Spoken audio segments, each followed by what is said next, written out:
Pensez-vous vraiment qu'il existe une relique ancienne qui aurait ce pouvoir de vous guider dans la réussite entrepreneuriale? Pensez-vous qu'en lisant des bibliographies de Steve Jobs, de Bill Gates, de Jeff Bezos, d'Elon Musk, de Larry Page ou même de Bernard Arnault, qui sont des entrepreneurs émérites, cela vous livrerait les secrets pour entreprendre? Désolé de vous l'annoncer officiellement, mais non. En revanche, il existe des points communs et des bonnes pratiques utilisées par ces personnages influents du monde entrepreneurial, et c'est ce que nous allons découvrir dans cette vidéo. La première est d'apprendre à mieux se connaître. Et je parle de vos points forts, mais également de vos vulnérabilités. Mieux se connaître veut dire mieux interagir avec les autres, mieux s'adapter en toutes circonstances et savoir ce que l'on a envie de faire dans sa vie et dans sa vie entrepreneuriale également. Mieux se connaître, c'est aussi avoir conscience donc de ses vulnérabilités pour apprendre à les assumer, à les dompter et vivre avec. Pour durer, votre projet doit correspondre à vos valeurs, vos croyances, vos rêves, vos envies et également votre personnalité pour nourrir cette ambition de vous lancer dans la création d'entreprise.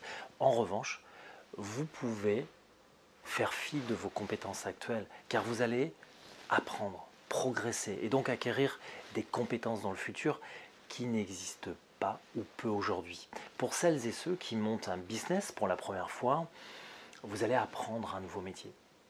Et ce n'est pas parce que vous êtes, par exemple, commercial dans l'outillage que vous devez obligatoirement vous lancer sur ce marché. Vous pouvez apprendre, acquérir des compétences, découvrir un nouveau marché et vous lancer avec vos forces, votre détermination, votre savoir-être et vos compétences actuelles pour mener à bien cette aventure entrepreneuriale.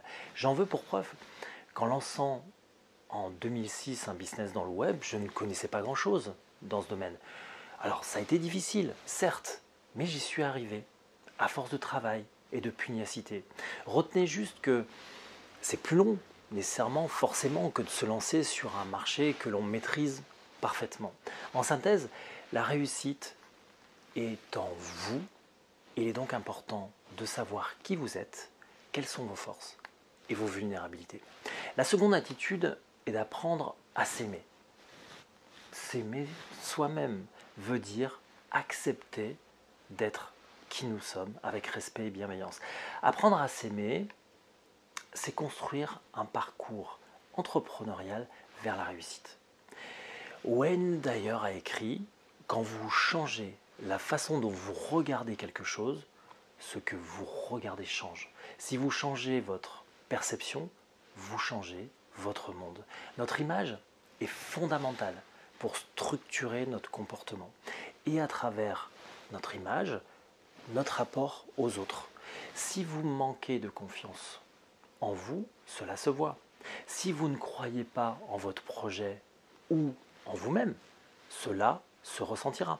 Lorsque vous devez vendre un projet à un investisseur, vendre même un produit, une prestation de service à un client, vous imaginez bien que la personne qui achète doit être convaincue que cela réponde bien à ce qu'il cherche. S'aimer soi, c'est donc accepter qui nous sommes avec nos forces et avec nos points d'amélioration. C'est composer avec notre personnalité pour mieux agir au quotidien. Ayez confiance en vous et gardez le cap. La troisième posture est de se forger une discipline. La chance se provoque et pour y parvenir, il est impératif de s'engager dans votre création d'entreprise, avoir de la constance dans vos actions, faire preuve de détermination pour atteindre vos objectifs. La discipline permet de surmonter les obstacles qui se présenteront à vous, comme le découragement, la fatigue.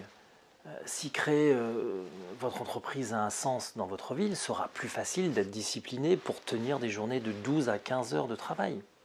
Des week-ends, et oui, des week-ends à devoir travailler, comme je l'ai fait du reste pour écrire cette formation.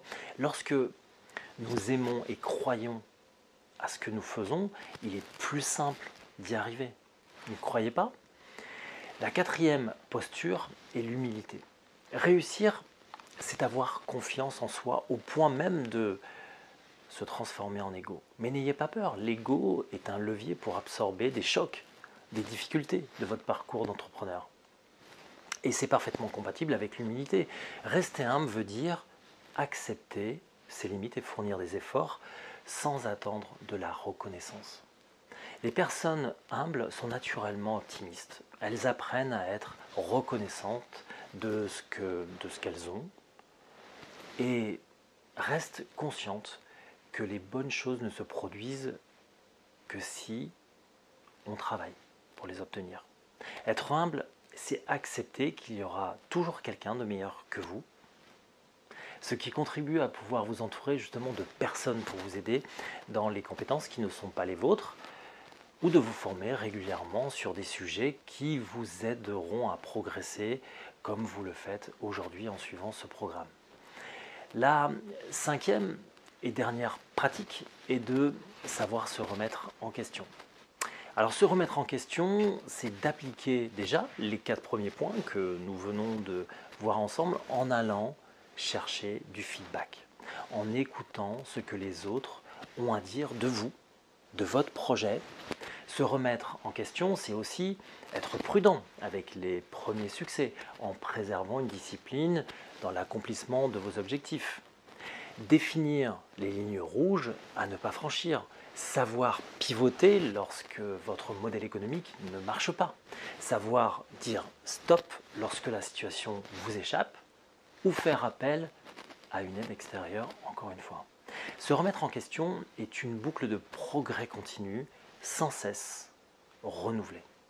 Allez à la recherche du feedback, que ce soit auprès de vos proches, vos collaborateurs, vos clients également, pour leur demander leur perception d'une situation.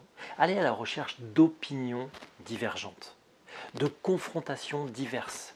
Et si besoin, réajustez vos objectifs et vos modes de fonctionnement tout en préservant votre liberté de décider. En résumé, pour réussir votre projet, il doit déjà vous ressembler, vous parler, avoir du sens pour vous.